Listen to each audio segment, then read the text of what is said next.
조금 전에 마태복음 28장 하면서 28장 9절 평안하냐라고 나와 있는 거를 누가복음과 요한복음에서 평강이 있을지어다라고 제가 말씀드렸잖아요. 근데 몇 분이 질문을 하셨어요. 누가복음에는 막달라 마리아와 여자들에게 나타나신 사건이 없는데 왜 누교에 이 말이 있냐 하셨는데 누가복음과 요한복음에 평강이 있을지어다 이 말은 제자들에게 하신 말씀이에요. 대상이 약간 틀리죠. 마태복음에서는 막달라 마리아와 여인들에게 이 말씀을 하셨는데 제자들에게 누가복음과 요한복음에서는 평강이 있을지어다 말씀하셨어요. 비교를 한 이유는 제자들도 그렇고 막달라 마리아도 그렇고 지금 심리적인 상태가 굉장히 불안한 상태였어요. 예수님을 잃고 나서 그들의 마음 가운데 평안이 없는 그런 마음이 찾아오셔서 그걸 아시고 나서 예수님이 하시고 싶었던 거는 먼저 그들을 위로하시고 그들을 내가 너희와 함께 있다고 말씀하고 싶으셨던 거예요. 그래서 공통적으로 위로하시기 위해서 평안과 평강을 얘기하셨던 걸 비교하기 위해서 제가 얘기를 했고요. 이렇게 구분하시면 좋을 것 같아요. 마태복음에서는 여인들에게 했기 때문에 약간 표현이 틀리고 누가와 요한에서는 제자들에게 했기 때문에 표현이 약간 틀리다. 다만 공통적으로 내용은 평강과 평안에 대해서 말씀하셨다. 구분을 하시면 좋을 것 같습니다. 네, 그러면 마태복음을 정리를 하고 마가복음을 시작하겠습니다. 혹시 마태복음 하면서 약간 좀 빠졌던 거나 그런 거는 마가복음 하면서 다시 보완하도록 하고요. 이미 이제 한 복음서를 봤기 때문에 여러분 이제 다른 복음서 볼 땐 좀 더 수월해질 거예요. 공부 방법도 익숙해지셨고 수월해지실 거고요. 네. 좀 더 빨리 나갈 수 있을 것 같습니다. 저 개론 부분 말씀을 드릴게요. 개론 부분을 빈칸 요백이나 아니면 그림책이나 적어주세요. 개론과 뭐 특수 자료들 그런 것이 몇 가지 있습니다.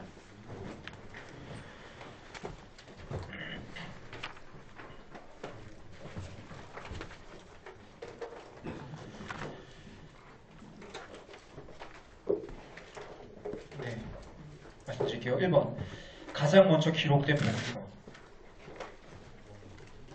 2번 특징을 말씀드릴 거예요. 개론을 가장 먼저 기록된 복음서.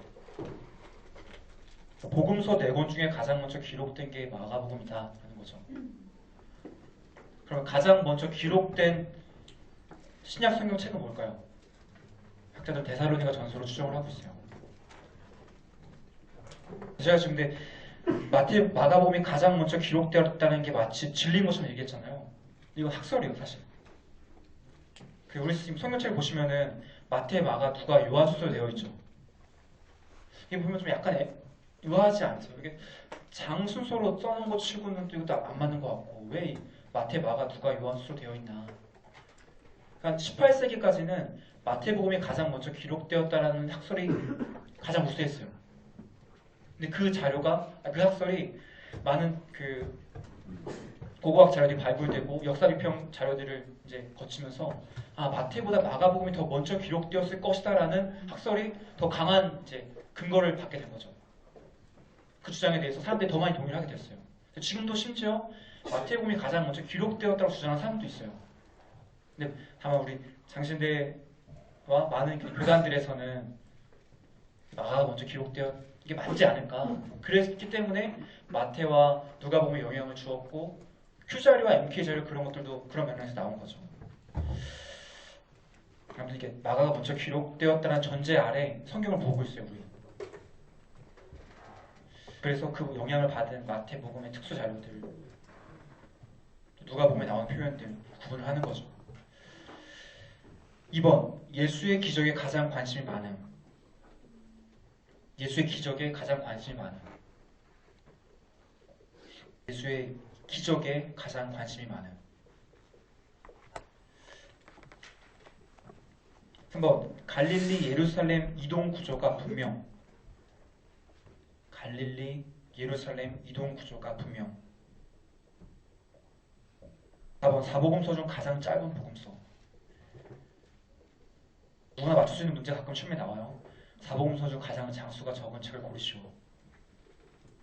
사복음서 중 가장 장수가 많은 책을 고르시오. 그렇게 좀 약간 긴장을 풀 만한 문제를 놔두고 그 다음에 어려운 문제 나오죠. 네. 그런 사람이 긴장을 하겠죠. 긴장을 안 하다가. 네. 그래서 이런 문제도 가끔 있으니까요. 그런 문제 나오면 교수님 감사합니다 하고 푸시면 돼요. 푸시하지 마시고요. 5번 예수의 강화 설교가 가장 적은 복음서. 예수의 강화. 말씀으로 어떤 것을 얘기하신 것을 강화다. 대화하시거나 그런 걸 강화. 설교가 가장 적은 복음서. 그러니까 예수님 말씀보다는 예수님이 주로 행동에 관심을 가져요. 어떤 기적적인 사건을 베푸시는 거에 더 관심을 갖지 예수님이 어떤 말씀을 하시거나 설교를 하시는. 마태복음에서는 5가지 설교가 나오죠. 이제 어떻게 되죠? 산파천재종이죠. 네. 그렇게 뭐 마태복음 그렇게 나오거나 뭐 누가복음에서는 여인들과 대화하는 뭐 장면들이 나오는데 좀 누가복음에서는 그런 대화보다는 예수님 행동에 대해서 좀 동적인 복음서라고도 할 수 있죠. 6번 천국 복음이 제일 먼저 언급된 복음서. 천국 복음이 제일 먼저 언급된 복음서. 천국 복음이 제일 먼저 언급된 복음서. 가로하고 복음이라는 말이 독립적으로 쓰였다라고 적어주시면 좋을 것 같습니다. 복음이라는 말이 독립적으로 쓰였는데요.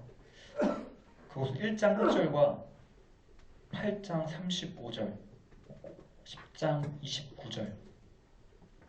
복음에 대한 내용은 많이 있지만 복음이라는 단어가 독립적으로 쓰인 경우는 특징적이죠.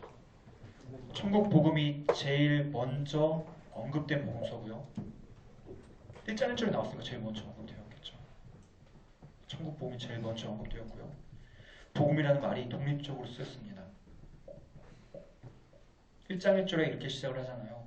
하나님의 아들 예수 그리스도의 복음의 시작이라. 조금 전에 마태복음 28장 20절 하면서 끝장 끝절과 그 장의 내용을 제가 외우라고 말씀드렸는데 끝장 끝절뿐만 아니라 시작할 때 어떻게 시작하는지 복음서뿐만 아니라 서신서 할 때도 서신서 할 때는 주로 인사말을 하면서 바울이 자신을 어떻게 소개하는지 나는 종으로 소개하는지 나를 사도로 소개하는지 이제 바울 서신들 같은 경우는 그러니까 다른 일반 서신들은 다 보낸 사람의 이름을 따서 쓰잖아요. 근데 바울 서신들은 받는 사람의 이름이나 지역을 따서 썼잖아요. 근데 이게 바울 혼자 썼는지 아니면 공동 저작인지에 따라서 그것들을 구분을 또 해야 되고요. 시작을 어떻게 시작했는지 끝을 어떻게 끝나는지도 꼭 보셔야 됩니다. 7번 병 고친 귀신 축출 사건 후에 병을 고치거나 귀신 축출하신 사건 후에 자기를 나타내지 말라고 경고하는 말씀이 가장 많이 언급된 복음서. 다시 말씀드릴게요. 병을 고치시거나 귀신을 축출하신 사건 후에 자기를 나타내지 말라고 경고하는 말씀이 가장 많이 기록된 복음서. 메시아 비밀사상이 가장 많이 드러나 있는 거죠. 신학적으로 봤을 때 예수님이 메시아됨을 예수님이 언제 인식을 하셨냐, 어떤 본문에서 이렇게 인식을 하셨냐, 그리고 어느 복음서에서는 예수님 메시아 되신다는 것을 공개했고 어디서는 좀 감추려고 했냐, 이것도 좀 신학적으로 많이 보거든요. 그래서 마가복음에서는 예수님이 스스로 메시아 되는 것을 많이 감추려고 했던 것을 우리가 볼 수가 있습니다. 8번 제자들의 불신앙과 무지를 특히 나타내는 복음서. 제자들의 불신앙과 무지를 특히 나타내는 복음서. 제자들의 불신앙과 무지를 특히 나타내는 복음서. 이걸 이제 어떤 학자들이 이렇게 말해요. 가장 먼저 기록된 복음서다 보니까 사도들이 좀 권한이 그렇게 강화되지 않았을 때였던 거죠. 다른 복음서들 이제 마태나 누가복음 기록할 때는 이렇게 기둥 같은 사도들에 대해서 언급을 하면서 너무 이렇게 불신앙적이고 너무 무지하다고 표현하면 안 되니까 조금 순화해서 쓰지 않았을까? 그래서 초기 문서기 때문에 조금 투박하고 제자들에게 대해서도 약간 좀 짜게 기록하지 않았을까? 라고 또 말해요. 그런 견해가 있다는 거고요. 아무튼 근데 진짜 보다 보면은 제자들에 대해서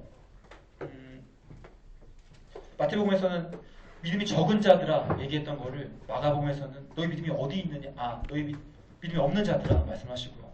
누가복음에서는 너희 믿음이 어디 있느냐 말씀하시잖아요. 그렇게 좀 약간 구분해 볼 수가 있습니다. 9번 아람어가 많이 나타나요. 아람어가 많이 나타나는 복음서. 좀 이따 아람어 육성 다시 말씀드릴게요. 아람어가 많이 나타나는 복음서.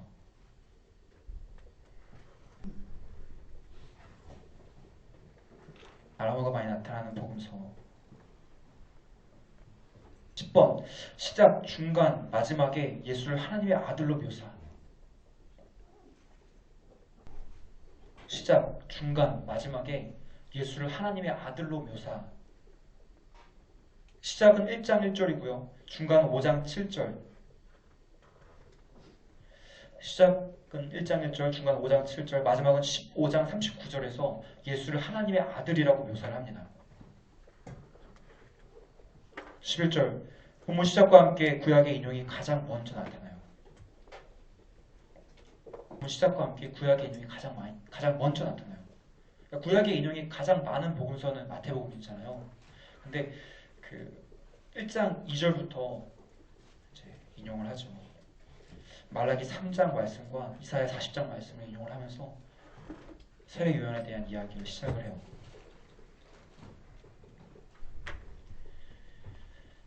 네.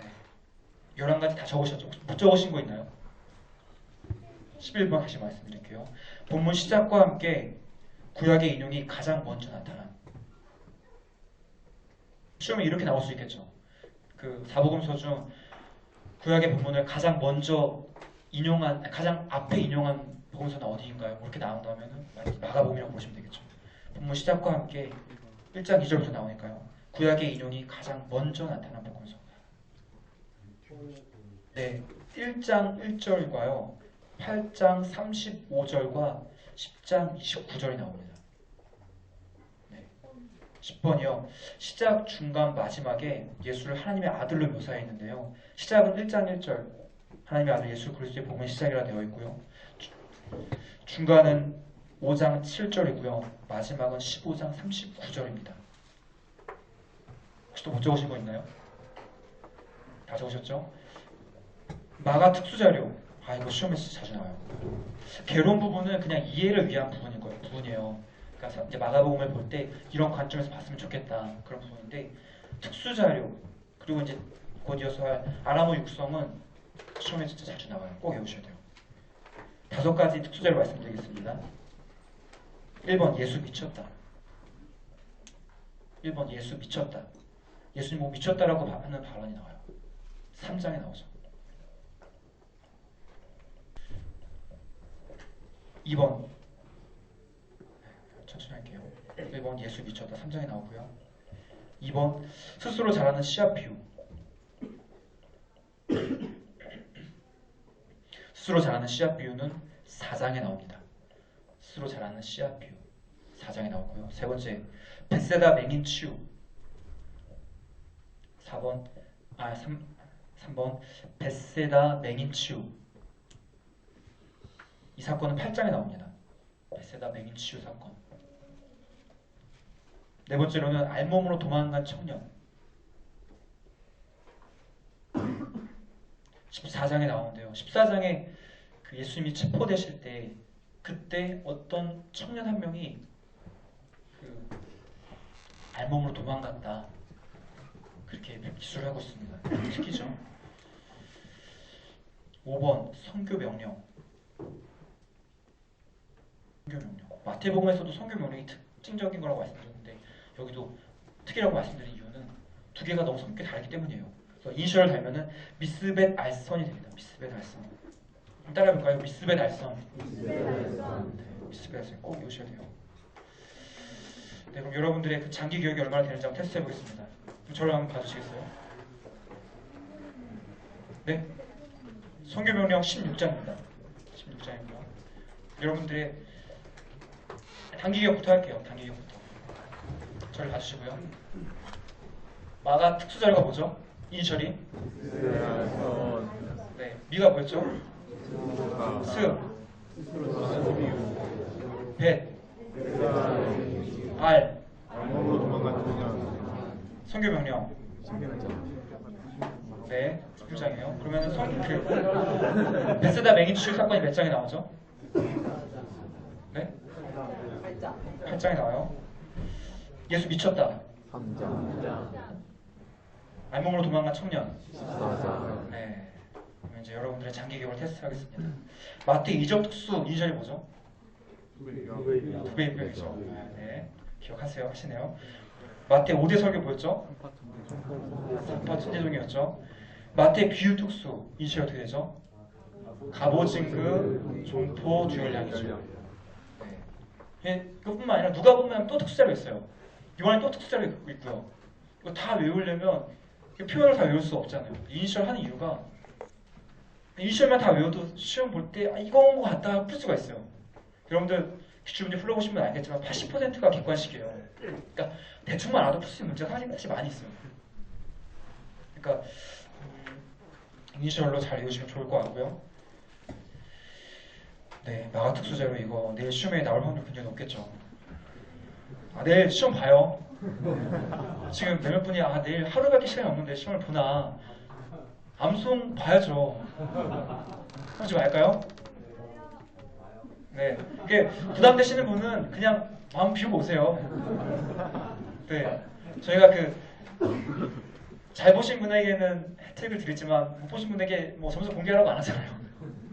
네, 그러니까 그냥 도저히 안 되겠다 싶으신 분은 마음 비우고 오셔도 돼요. 부담 갖지 마시고요. 이게 공부하러 오시면서 마음 올려주면 안 되잖아요. 근데 그렇다고 해서 공부해 오시는 분에게 테스트 할 수 있는 기회를 제가 안 드리면은 그건 아닌 것 같아서 네, 저도 마음이 아프지만 마음도 아프지만 시간도 없어요 사실. 내일 이제 아침에 이제 수업 직전에 막 잘 만들어야 되니까 저도 시간 없지만 그래도 이게 여러분들을 위한 길이라 생각하기 때문에 만들게요. 그러니까 부담이 되시더라도 시험 준비해 오시기 바랍니다. 맞죠? 네. 예수님의 아람의 육성이 몇 가지가 나오는데요.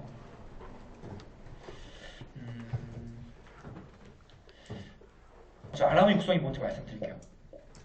예수님 당시에 이스라엘 사람들이 사용했던 언어는 아람어였어요. 그러니까 아람어는 갈대아 지방의 방언을 좀 영향을 받은 바벨론의 영향을 받은 언어다라고 말하는데요. 근데 그 당시에 로마의 식민지였기 때문에 로마어도 어느 정도 쓰였고요. 헬라 문화권이었기 때문에 헬라어도 어느 정도 쓰였어요. 그래서 신약 성경은 헬라어로 기록이 되어 있죠. 근데 실제로 일상생활에서 평범한 사람들이 사용했던 언어는 아람어였어요. 근데 아람어로 쓰이던 언어를 말들을 일들을 이제 예수님 생애들을 헬라어로 기록을 하면서 다 바꿨어요. 헬라어로. 근데 우리 지금 버스가 외래어인가요? 외국어인가요? 외래어죠. 외래어가 외국어 구분되시죠? 근데 그것처럼 아람어를 그냥 아람어 그대로 따온 게 몇 가지가 있어요. 그걸 지금 말씀드리려고 하는 거예요. 그러니까 헬라어가 아닌데 아람어 표현들을 그대로 따온 것들 몇 가지가 있는 표현들이 마가복음에만 많이 있어요. 이런 거 같은 경우는 특징적이기 때문에 시험에도 나올 수 있겠죠. 교수님들도 관심 갖고요.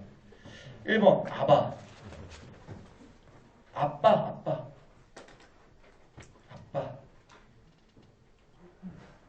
장과 절을 말씀드릴 건데요. 절은 굳이 외우시지 않아도 돼요. 다만 장만 외우시면 되고요. 절을 말씀드린 이유는 찾아보시라고 말씀드리는 거니까 저것만 주세요. 아빠는 14장 36절에 있습니다. 아빠는 14장 36절.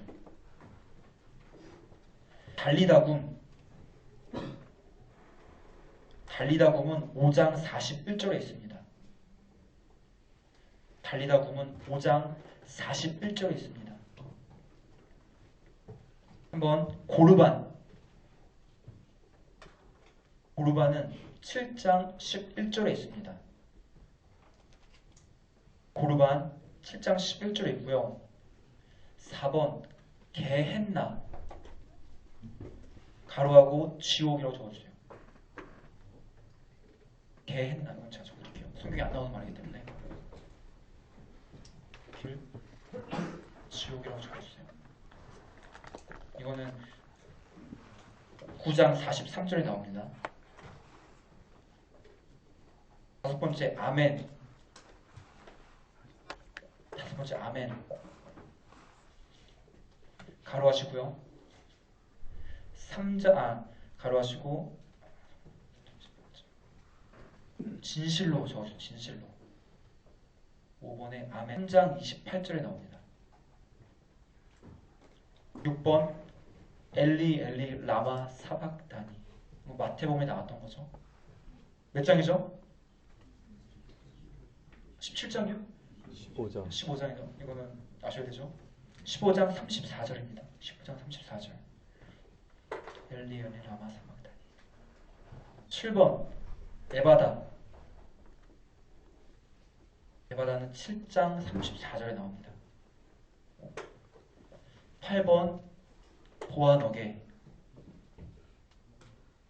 8번 보아너게. 3장 17절에 나옵니다. 보아너게 3장 17절에 나오고요. 9번 가나나인. 3장 18절에 나옵니다. 혹시 못 적으신 거 있나요? 몇 번이요? 6번에 15장 34절입니다. 또 혹시 못 적으신 거 있으신가요? 마지막 거 가나나인 3장 18절입니다. 가나나인 3장 18절. 혹시 또 못 적으신 거 있나요? 없으시죠? 제가 말씀을 드리면서 4번과 5번은 가로해 놓고 개인나를 지옥이라고 하고 아멘을 진실로라고 말씀드렸잖아요. 이게 뭐냐면 그 아람어 육성이라는 거는 아람어로 쓰이던 말을 헬라어로 번역을 하면서 헬라어로 기록을 하면서 아람어가 그대로 살려진 표현들이에요. 근데 지금 우리가 보는 성경은 헬라어가 뭐 독일어로 번역이 되었다가 아니 라틴어 번역이 되었다. 라틴어, 독일어, 영어, 뭐 프랑스어, 중국어 막 이렇게 번역이 되었다가 다시 한글로 번역이 된 거잖아요. 근데 이 과정에서 헬라어 성경을 보면은 게엔나란 말과 아멘이란 말이 있어요. 근데 이 과정에서 이 단어는 그냥 게엔나란 말은 한글 성경에는 없고요. 아멘이란 말도 그냥 바꿨어요. 그래서 이거 아람어 육성이긴 한데 헬라어 성경에 나타나는 아람어 육성이지만 한글 성경에 나타나지 않는 아람어 육성이에요. 그래서 그냥 이 표현들이 이게 왜 아람어 육성이냐 이 논문을 가르치는 분들이 있을 수 있는데 네, 그런 맥락 때문에 그러니까 우리가 봤을 때는 한글 성경에 나타나지 않는 이거 왜 아람어 육성인지 할 수 있지만 처음에 기록했던 그 원전이라고 할 수 있죠. 헬라어 성경에는 이렇게 나오기 때문에 보셔야 됩니다. 특징적인 몇 가지가 있는데 아빠 14장 36절이었죠. 아빠라는 표현 그 아람어에서 아부라는 말이 우리나라 말이랑 비슷해요. 아부라는 말이 아버지 아빠라고 해요. 근데 아라는 말은 정관사 아는 그 아빠예요. 그 아버지. 그러니까 일반적인 하나님 아버지가 아니라 정말 친밀한 그런 거죠. 친아들만이 부를 수 있는 그런 아빠라는 말. 우리가 부르는 아버지란 말과 약간 다른 그런 거죠. 그러니까 예수님이 아빠 아버지라고 한 거는 하나님에 대해서 그러니까 사람들이 예수님을 죽인 이유가 신성 모독죄였잖아요. 하나님은 친아버지라고 한 것들을 죽였잖아요. 그런 표현이에요. 아빠라는 말. 아브라는 아람어의 말과 아라는 정관사가 붙어서 네, 아빠. 그 아버지는 내 아버지 그 말인 거죠. 네, 나머지는 이제 본문 보면서 한번 같이 보도록 하겠습니다. 이건 인쇼를 네, 굳이 하기 좀 애매해요. 네. 네. 특별한 이유는 없고요. 저도 배운 대로 말씀을 드린 것뿐이에요. 저 배울 때 가르치셨던 분이 이렇게 순서로 말씀을 하시더라고요. 근데 저도 이 순서가 지금 장이 막 뒤섞여 있는데 네, 모르겠어요. 별로 중요하지 않아요. 다만 그냥 이런 게 나오는구나 보시면 될 것 같고요. 아마 그분은 처음에 이거를 이니셜을 묶으려고 했던 것 같아요. 근데 이니셜 말이 좀 애매해요. 이게 아달 고개 그냥 애매해요. 이니셜 아셔도 되고 이거는 그냥 이런 게 있다라는 것만 보시면 되겠습니다. 근데 이게 몇 장에 이런 말이 나온다는 거, 이 뜻도 같이 한번 해볼까요? 뜻도 한번 적어주세요. 그냥 달리다 보면 뜻을 적어주세요. 소녀야 일어나라. 달리다 보면 뜻은 소녀야 일어나라고요. 고르반 이게 하나님께 드림이 되었다라는 그런 말인데 하나님께 드림이 되었다라고 적었어요. 자세한 건 본문에서 말씀드리겠습니다. 베엔나 지옥 이거는 그렇고요. 엘리 라마 사박다니 나의 하나님 어찌하여 나를 버리셨나이까 아시죠? 에바다는 열리라. 이게 그 주관식 문제로 나온 적이 있었는데 정답은 되게 여러 가지였어요. 열리라, 열려라, 뭐 그 약간 그 표현 다른 건 다 인정해 주더라고요. 꼭 열리라뿐만 아니라 열리라, 열려라, 열렸다 이건 안 되는데 열려라, 열려라 또 이렇게 있었는데 아무튼 그런 의미만 알면은 막 해주더라고요. 그때 시험에서는. 보아너게는 우레의 아들입니다. 개혁 한글에서는 우외였죠. 개혁 한글에서는 우외였던 게 지금은 어휘로 되었습니다. 우레의 아들이다. 가난아이는 열심당원이라고 했습니다. 가난아이는 열심당원. 네, 그러면 이제 개관적인 내용은 다 훑었으니까 본문을 좀 보면서 이야기하도록 하겠습니다. 마태복음과 마가복음과 누가복음은 지리적인 이동 구조로 나눌 수가 있죠. 입성을 기준으로 봤을 때 마태복음은 21장에 입성을 하잖아요. 그렇죠? 마태복음은 상경기 본문이 몇 장에 그 2장에 걸쳐 있죠. 19, 20이었죠. 마가복음은 10장이고요. 상경기가. 누가복음 기억나시나요? 9장 51절부터 19장 27절까지였죠. 근데 여기 또 이제 마가복음도 그런 구조를 보시면 됩니다. 1장부터 10장까지는 예수님이 갈릴리, 이스라엘 북부 지역을 중심으로 활동하셨던 그 내용들 기록을 하고 있고요. 10장에서는 예수님이 예루살렘으로 올라가시면서 예루살렘이 지리가 좀 높았다고 해요. 지금도 높죠. 과거 지금도 좀 다른 지역보다 약간 좀 뭐라고 말하지?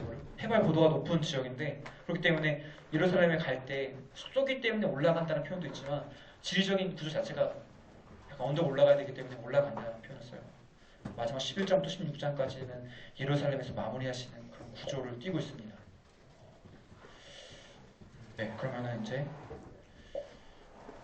볼게요. 1장. 1장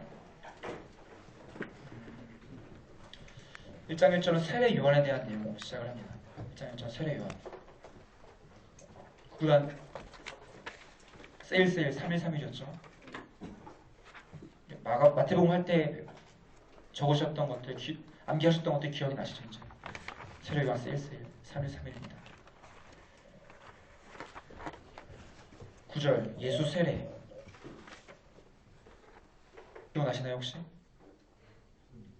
3.1.3 요한복음 없고 3.1.3 12절 예수님 시험. 14절 사역 시작. 두 개 구구단 동일하죠? 기억나시나요? 뭐였죠? 4.14였죠. 시험지 내일 내고 사역 시작하라. 4.14 시험지 내일 내고 사역 시작하라. 예수 시험과 사역 시작을 동시에 묶을 수 있죠.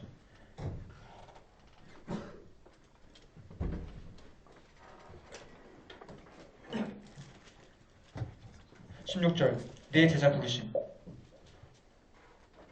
뭐죠 구단이? 4.15죠. 내일 오라. 내일 오라 말씀하시죠. 제자들 12명이 온 걸 보시더니 좀 약간 시원찮았던 것 같아요. 그러니까 내일 오라 말씀하셨어요. 21절 회당 죽기. 마태복음에 나오지 않았던 거예요. 근데 각 복음서 첫 이적하면서 제가 말씀드렸던 거죠. 회당 죽기. 회당에서 귀신을 축출했다. 귀신을 축출해서 죽기다 말씀드렸죠. 회당 죽기. 014였죠. 014. 마가복음 첫 번째 이적입니다. 마가복음 첫 번째 이적. 누가복음 첫 번째 이적도 회당 죽기가 되겠죠. 014. 마태복음 첫 번째 이적은 뭐였죠? 몇 장이죠? 마태복음 나병 환자가 어떤 날 자유를 얻었죠? 광복절 8.15 8장입니다. 그러면 그 광복절 전날에 치유받은 사람 베드로 장모. 그러니까 좀 측근이잖아요. 그래서 좀 가까운 사람한테 뭐라도 좀 더 주고 싶잖아요. 베드로 장모는 8.14 광복절 전날 치유받았다. 요한복음 첫 이적 뭐였죠? 가나 혼인 잔치. 몇 장이었죠? 2장. 네, 2장입니다. 연관 주소 보시면 될 것 같고요. 22절 놀란 무리. 22절은 놀란 무리입니다. 예수님 가르치심에 놀랬던 거죠. 714. 예수님의 가르침을 놀란 무리 714.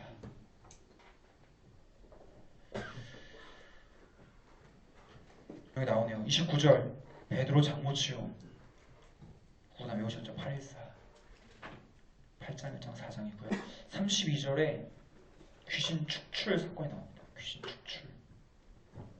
이건 회당 축기랑 다른 거죠. 귀신 축출, 귀신 쫓아내셨다. 구단은 814입니다. 814.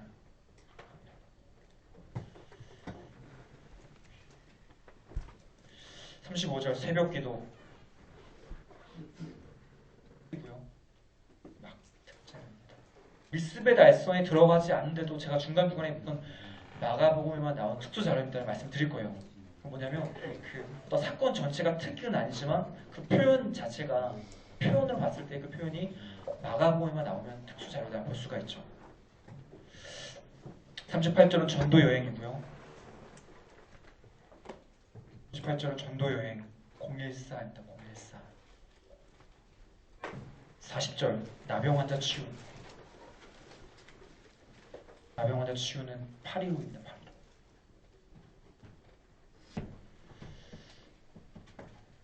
인쇼를 달면은 세례시사 내회놀 백위 세전나. 세례시사 내회놀 백위 세전나. 세례시사 내회놀 백위 세전나고요. 네, 그럼 보겠습니다. 1절 마가복음 1장 1절 하나님의 아들 예수 그리스도의 복음의 시작이라. 이게 암송구절이었다가 이번에 빠졌죠. 빠졌고요. 그냥 기출 표시해 주세요. 그리고 복음에 가로치기 해주시고요. 근데 좀 전에 암송구절이었던 것 같은 경우는 다르게 구분하시는 것도 좋아요. 저도 공부할 때 기출 표시되어 있는 것 중에서 지난 암송구절들, 과거의 암송구절이었던 거는 좀 약간 박스 표시를 해놔서 구분해놨어요. 그래서 그건 조금 더 유심히 보려고 했었거든요. 표시해주면 좋을 것 같습니다. 혹시 뭐 올해 처음 준비하신 분이 아니어서 이미 이 성경책에 기출 표시, 암송구절로 표시되어 있는 분은 굳이 지우시지 말고요. 그냥 거기다가 배우신 거 아깝잖아요. 정말 중요한 거니까 굳이 지우시지 않아도 돼요. 중요한 내용부터. 2절 선지자 이사야의 글에 이사야 기출이고요.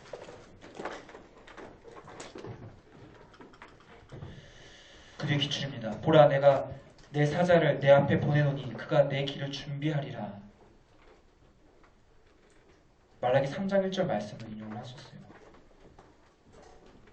그리고 그 뒤에 이제 3절에서는 이사야서 말씀을 인용을 하시는데요. 3절은 밑줄 그어주세요. 광야에 외치는 자의 소리가 있어 이르되 너희는 주의 길을 준비하라. 그의 오실 길을 곧게 하라. 이사야서 40장 3절 말씀이죠. 이 말씀 성경책 읽다가 혹시 부르심 받은 분들 여기도 계실 수 있는데 이 말씀에 꽂힌 분들이 더러 있다고 하더라고요. 성경책 읽으시다가 사회 요한이 사명 받은 이 말씀 보면서 내가 주의 길을 곧게 해야 되겠다. 이 말씀 하나 붙잡고 평생 사신 목사님들도 많이 계시다고 들었어요. 요경과 같이 세례 요한이 광야에 이르러 기출입니다. 죄사함을 받게 하는 회개의 세례를 전파하니. 죄사함을 받게 하는 회개의 세례를 전파하니.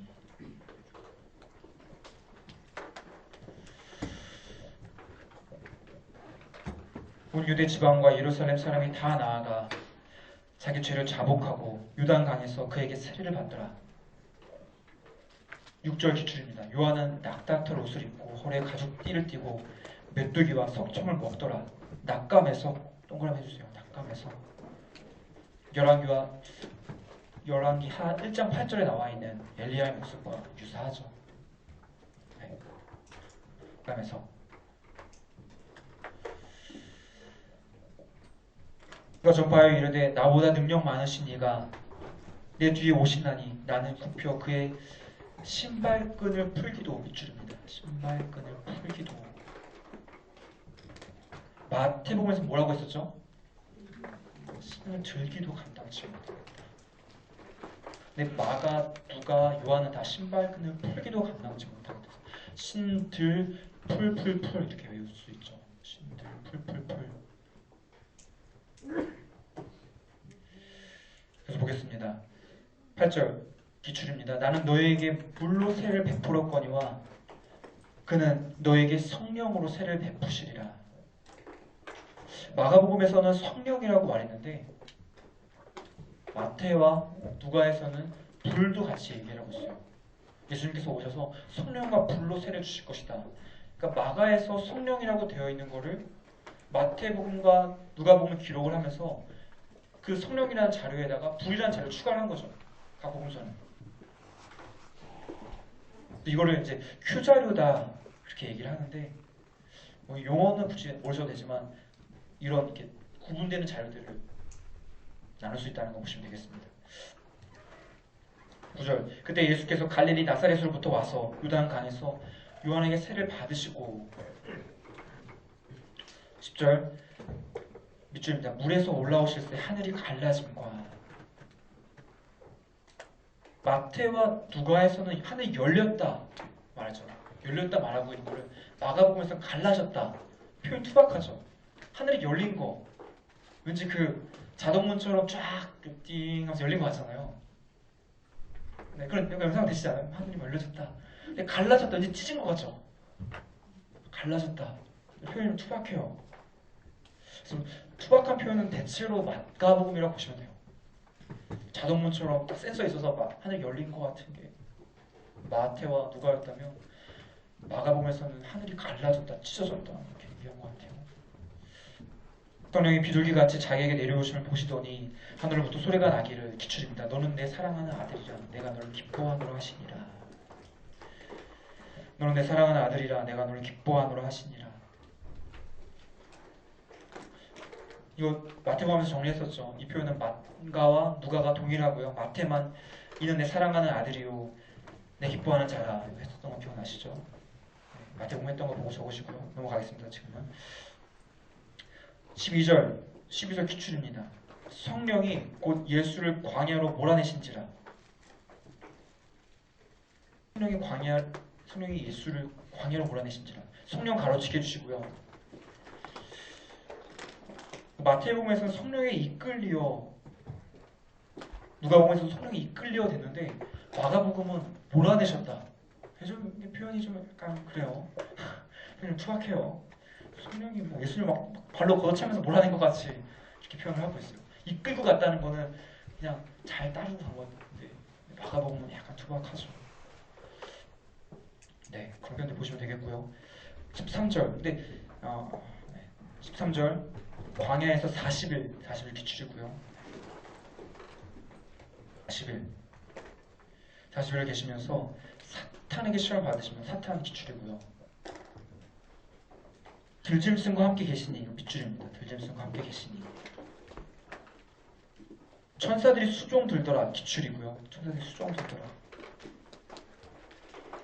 들짐승과 함께 계셨다 이거는 막특이요. 들짐승과 함께 계셨다. 천사들이 수종 들었다는 마막자리예요. 마막. 여러분 왠지 예수님이 광야에 계실 때 굉장히 좀 근엄하게 거룩하게 계셨을 것 같지 않아요? 그렇죠? 마가복음은 예수님이 들짐승과 있었다고 이렇게 기록을 했어요. 이런 기록 자료들을 마태랑 누가가 이제 이 자료들을 참고하면서 쓰다가 예수님이 들짐승과 있었다니 이건 좀 표현이 좀 거시기하다. 이거 빼자. 그냥 뺀 거죠 이건. 자주 사용하면서. 그래서 예수님이 들짐승과 있었다는 자료는 마태와 누가에는 없고요. 마가복음에만 있습니다. 그리고 천사들이 예수님이 사탄에게 시험 받으신 이후에 천사들이 수종 들었다. 이거는 마막 자료에 나와 있는 거죠. 예수님이 그 시험 받으신 구체적인 내용은 마태복음과 누가복음에 나와 있잖아요. 여기는 그 주의 내용을 생략하고 있고요. 그냥 넘어갑니다. 14절, 15절 이것도 전에 암송구절이었는데 지금 빠졌죠. 14절, 15절 암송구절인데 빠졌고요. 기출표시 해주시기 바랍니다. 요한이 잡힌 후 예수께서 갈릴리에 오셔서 하나님의 복음을 전파하여 이르시되 때가 찼고 하나님의 나라가 가까이 왔으니 하나님의 나라 가르치게 해주시고요. 하나님의 나라 가까이 왔으니 회개하고 복음을 믿으라 하시더라. 여기서 나오는 하나님의 나라는 복음서의 핵심이에요. 공생의 기간 동안에 예수님이 주로 말씀하셨던 주제도 하나님의 나라였고요. 베드로의 신앙 고백 사건이 기점으로 해서 물론 메시지가 바뀌긴 하지만 그 8장 29절 마가복음 8장 29절 베드로의 신앙 고백 있잖아요. 그 사건을 기점으로 해서 바뀌는데 그 전까지는 하나님의 나라가 주를 이룬다면 그 이후에는 예수님의 고난에 대해서 말씀을 하세요. 하나님의 나라가 가까이 왔으니 회개하고 복음을 믿으라. 세례 요한이 말한 것과 유사하죠. 16절 갈릴리 해변으로 지나가시다가 기출입니다. 시몬과 그 형제 안드레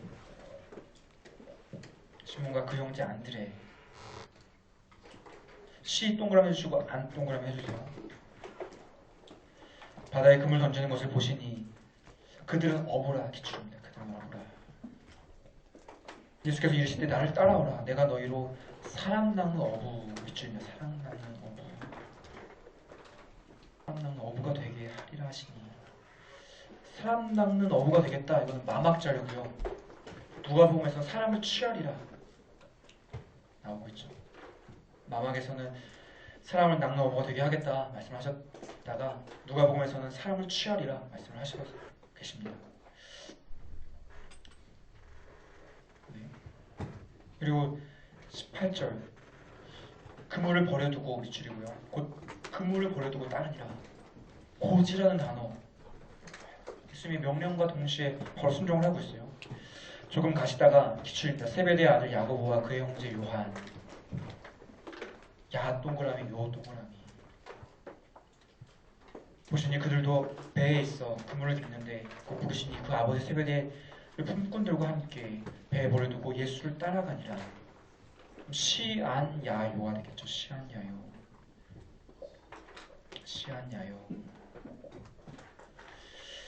시안야요는 마막 자료죠. 그렇죠? 시안야요는 마막 자료고요. 누가복음에서는 베드로, 야고보, 요한까지만 나오죠. 베드로, 야고보, 요한. 시아요만 나옵니다. 시아요만 나오죠. 요한복음 1장에서는 그 네 명의 제자를 부르신 사건이 좀 이거랑 다른 맥락에서 부르시고 안식일날 나오고 있죠. 안식일날. 시안야요, 시아요. 말씀드릴게요. 베드로가 시몬 같은 인물이죠. 베안야요, 시안야요. 누가 보시면 베드로, 야고보, 베아요, 안식일날 나오고 있죠. 11절입니다. 회당 죽기 사건인데요. 그들이 가버나움에 들어갔으니 가버나움 기출입니다. 예수님이 회당에서 귀신 축출하신 장소가 어디냐 이런 문제가 나올 수도 충분히 있겠죠. 그런 유사한 문제도 많이 나왔었고요. 들어가니라 예수께서 곧 안식일에 안식일 밑줄입니다. 안식일 회당에 들어가 가르치심에 22절 밑줄이고요. 무슨 사람이 그의 교훈에 논란이 있는 그가 가르치신 것이 권위 있는 자와 같고 서기관들과 같지 아니함이로라. 서기관들이 아무리 설교를 열심히 해도 그들에게서 권위를 느낄 수 없었던 사람들이 예수님의 말씀을 들으면서 그 권위에 인정을 하고 맙니다.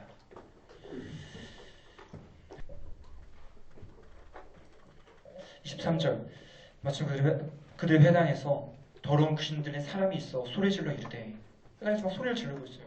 나사렛 예수여 기출입니다. 우리가 당신과 무슨 상관이 있나이까? 우리를 멸하러 왔나이까? 나는 당신이 누구인 줄 아노니 하나님의 거룩한 자니이다. 하나님의 거룩한 자다. 귀신도 예수님을 가리켜서 하나님의 거룩한 자다라고 말했죠. 그러니까 귀신은 예수님이 메시아인 걸 알고 있었어요. 근데 그것에 대해서 25절에 예수께서 꾸짖어 이르시되 밑줄입니다. 잠잠하고 그 사람에게서 나와오라. 침묵하라고 명령하시죠. 그 귀신이 예수님을 증거하고 있어요.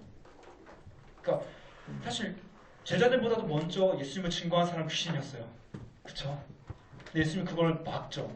하지 마라. 그러니까 귀신 들려서 예수님을 증거한다면 그게 덕이 될까요?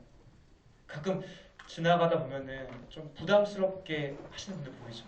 그러니까 제가 강남역 지나가다 보면은 그 예수천국 부신지로 이거를 여러 가지 언어로 영어, 일어 막 여러 가지 언어로 써놓은 분들 있어요. 막 이런 표대 같은 거 크게 하고 다시는 분들. 그분 만나보진 않았는데 그게 과연 또 굉장히 그 인격적으로 전도하는 게 아니라 공격적으로 하죠. 과연 덕이 될까 고민이 되기도 해요. 근데 뭐라고 말하긴 좀 조심스럽지만 전도는 인격적인 것 같습니다. 정말 예수님이 인격적으로 복음 전하셨고 제자들도 그렇게 하셨고요. 이렇게 귀신이 그냥 예수님을 안다는 사실만으로 전하기에는 위험한 거죠. 오히려 교회 공동체를 위험에 빠뜨릴 수도 있는 것 같고요. 26절입니다. 더러운 귀신이 그 사람에게 경련을 일으키고 큰 소리를 지르며 나오는지라. 27절 다 놀라 서로 물어 이르되 이는 어찌 미냐. 밑줄입니다. 권위 있는 새 교훈. 권위 있는 새 교훈이로다. 더러운 귀신들에게 명한 즉 순종하는도다. 예수의 소문이 곧 온 갈릴리 사방에 퍼지더라. 베드로 장모가 치유되죠. 29절 밑줄이고요. 회당에서 나와 곧 야고보와 요한과 함께 시몬과 안드레의 집에 들어가시니 시몬의 장모가 열병으로 누워있는지라. 열병 밑줄입니다. 열병. 시몬의 장모가 열병으로 누웠다. 열병 밑줄이고요. 사람들이 곧 그 여자에 대하여 예수께 여짜온대. 31절 나아가서 그의 손을 잡아 일으키시니 밑줄이고요.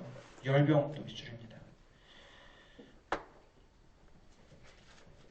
열병이 떠나고 여자가 그들에게 수종드니라. 마태복음에서는 만지셨다, 만지시니, 마가복음에서는 일으키시니, 누가복음에서는 꾸짖으신데 했었던 거죠.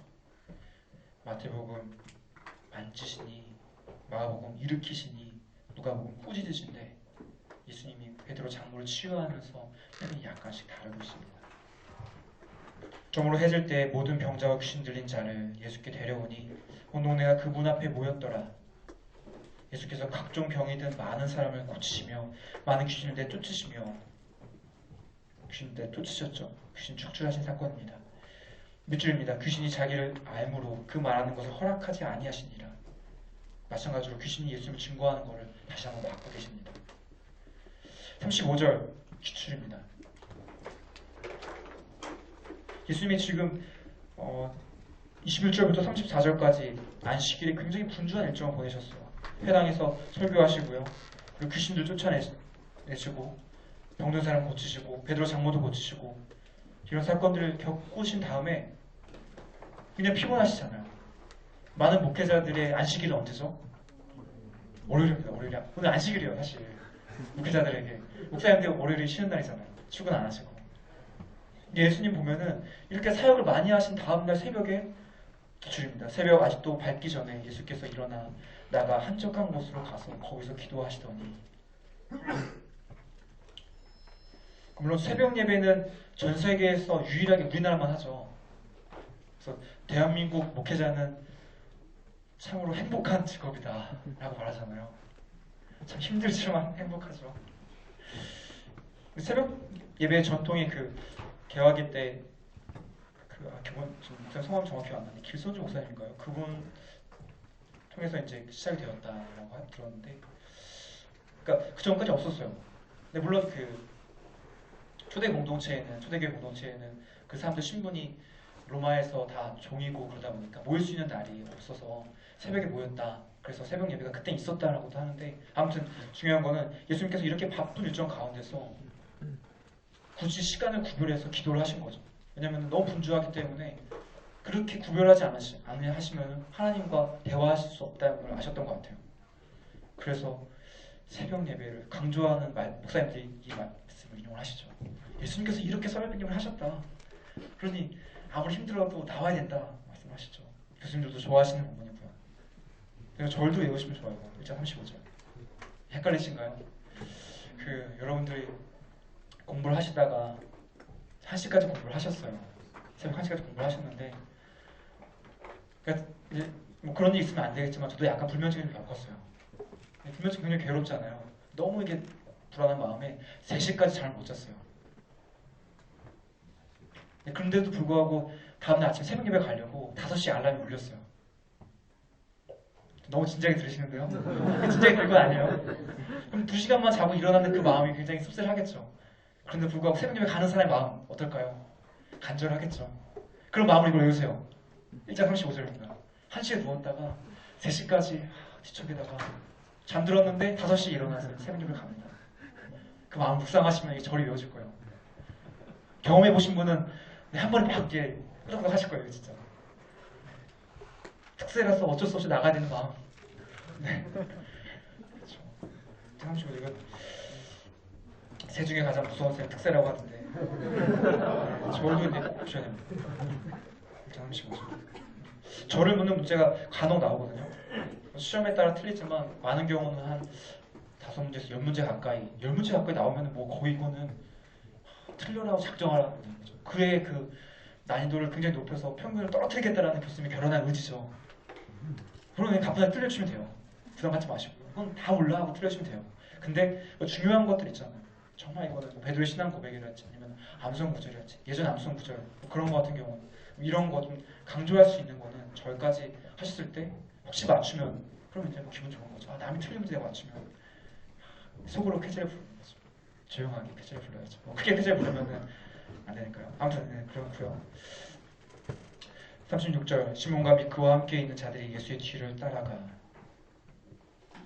예수님이 갑자기 주무시다 사라지니까 예수님 어디 가셨지 찾다가 뒤를 밟았습니다. 만나서 이르되 모든 사람이 주를 찾나이다. 예수님 어디 가셨어요? 지금 다 예수님 찾으시는데 예수님 지금 인기 스타인 거 모르세요? 이 인기 스타이신 분이 스케줄 관리 저희가 매니저들이 하고 있는데 저희한테 말씀도 안 하시고 가시면 어떡하십니까? 그런 뉘앙스를 지금 얘기를 하는 거죠. 38절 밑줄입니다. 이르시되 우리가 다른 가까운 마을들로 가자. 거기서도 전도하리니 내가 이를 위하여 왔노라 하시고 전도 여행이 시작되네요. 예수님 보면은 정말 인기에 대해서 너무나 초연하셨어요. 많은 사람들이 예수님을 찾습니다. 이 말은 예수님 지금 인기가 이 정도 상승하고 있습니다. 지금 네이버 실시간 검색 순위 막 1위입니다. 예수님 지금 장난 아닙니다. 지금 나는 가수다 출연하면 당연히 예수님 1등입니다. 막 그런 상황이에요 지금. 그런데 예수님이 나는 그런 인기에 관심 없다. 나를 찾는 많은 사람들보다 다른 마을에 가서 복음을 전파하겠다. 그 말씀하시고 돌아가세요. 39절 이에 온 갈릴리에 다니시며 그들이 여러 회당에서 전도하시고 또 귀신들을 내쫓으시더라. 이런 예수님의 사역에 대해서 가르치죠. 4장과 9장이죠. 4장과 9장. 4장과 9장은 2의 제곱과 3의 제곱수죠. 특수한 수입니다. 특수한 사건은 이게 특수한 수도 빼놨다.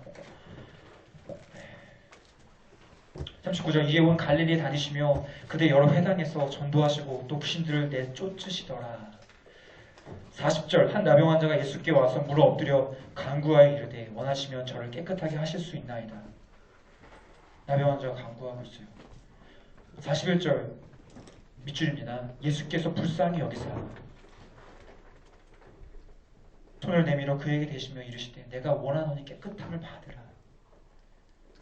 예수님이 불쌍히 여기셨다는 표현 나병 환자 치유 사건에서 막 특입니다. 마가복음에만 예수님이 그 나병 환자를 보셨을 때 불쌍히 여기셨다.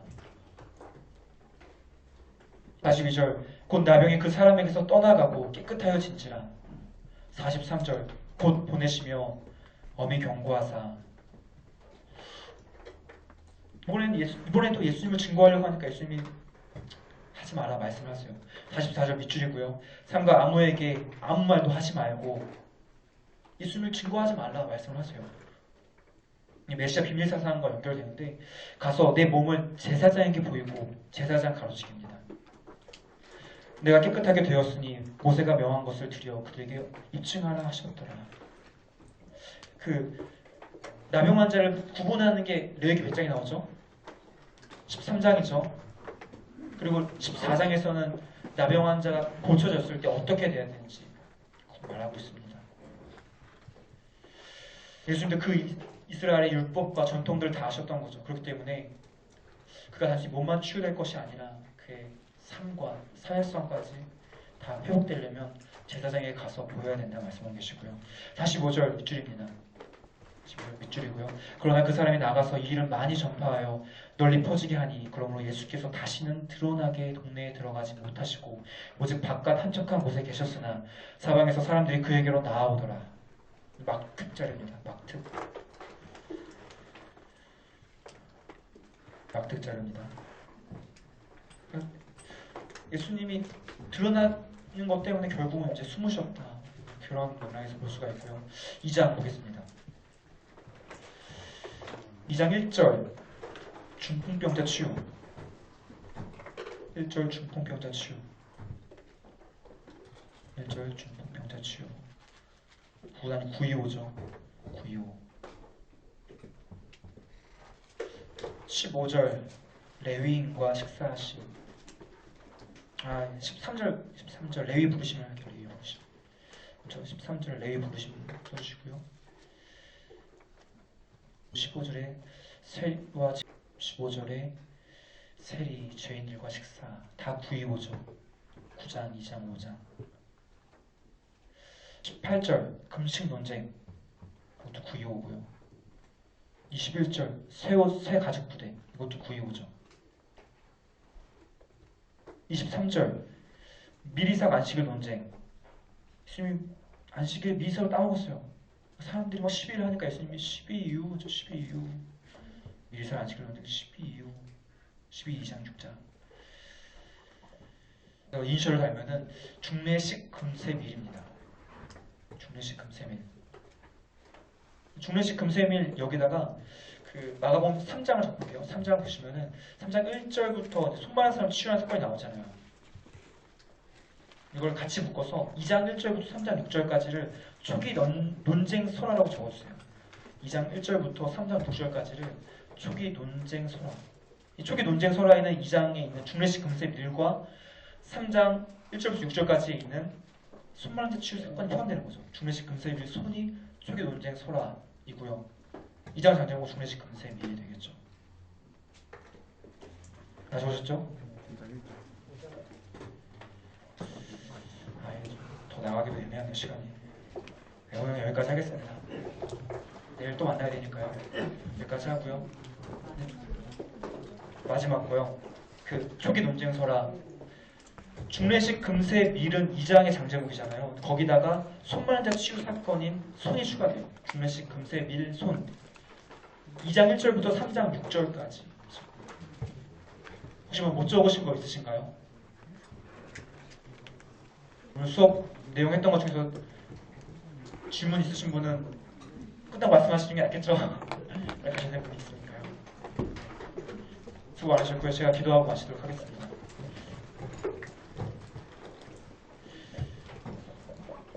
하나님 아버지, 오늘도 이렇게 하나님 말씀을 공부할 수 있게 해주시면 감사합니다. 예수님의 공생의 사역과 고난과 십자가와 부활과 예수님의 이적과 예수님의 생애 말씀들 하나하나를 저희가 묵상을 하고 또한 공부를 하고 있습니다. 하나님 이 시간에 저희들 밝히 깨달을 수 있게 해주시옵소서. 이 시간 하나님 말씀을 공부하는 가운데 하나님 저희 가운데 만나주신 줄 믿습니다. 이 말씀들 저희들 머릿속에만 기억하는 것이 아니라 저희 마음속에도 기억할 수 있게 해주시옵소서.